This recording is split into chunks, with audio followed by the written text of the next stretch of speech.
درنو لیدونکو السلام علیکم. د متکي په مشرۍ د طالبانو یو پلاوی ترکیې ته تللی. دوستان ویډیو تر پای وګورئ. که چیرته مو زموږ چینل نه وي سبسکرایب کړی چینل هم درسره سبسکرایب کړئ.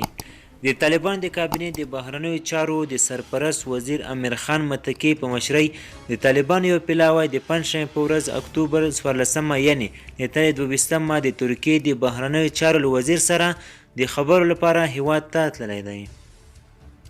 د طالبانو د بهرنیو چارو وزارت ویان عبدالقهار بلخي په خپل ټویټر لیکلي چې ښاغلی متکي او د کابینې نور وزیران به په انکره کې د مرستو، مهاجرت، هوایي ترانسپورت او د سوداګرۍ اړوند موضوعګانو خبرې وکړي.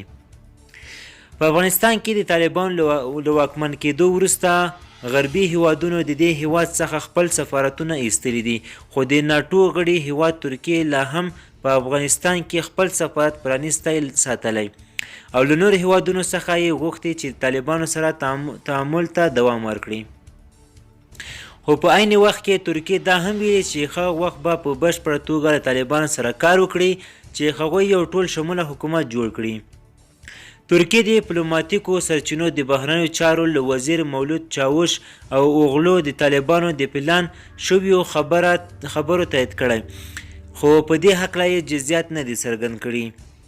د ترکیه له قطر سره یو ځای کار کوي چې د کابل نړیوال هوایي ډګر بیرته فعال او نړیوالو پروازونو پر مخ پرانیستل شي.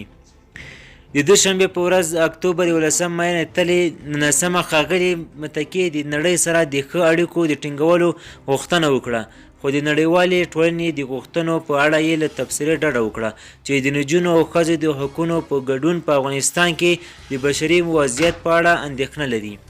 د طالبانو پلاوی په داسې حال کې ترکیې ته ځي چې تېره ورځ د دې هیواد د بهرنیو چارو وزیر چاوش اوغلو خبریالانو ته وویل چې هغه او د نورو هیوادونو وزیران په پام کې لري چې طالبان سره د خبرو لپاره کابل ته سفر وکړي.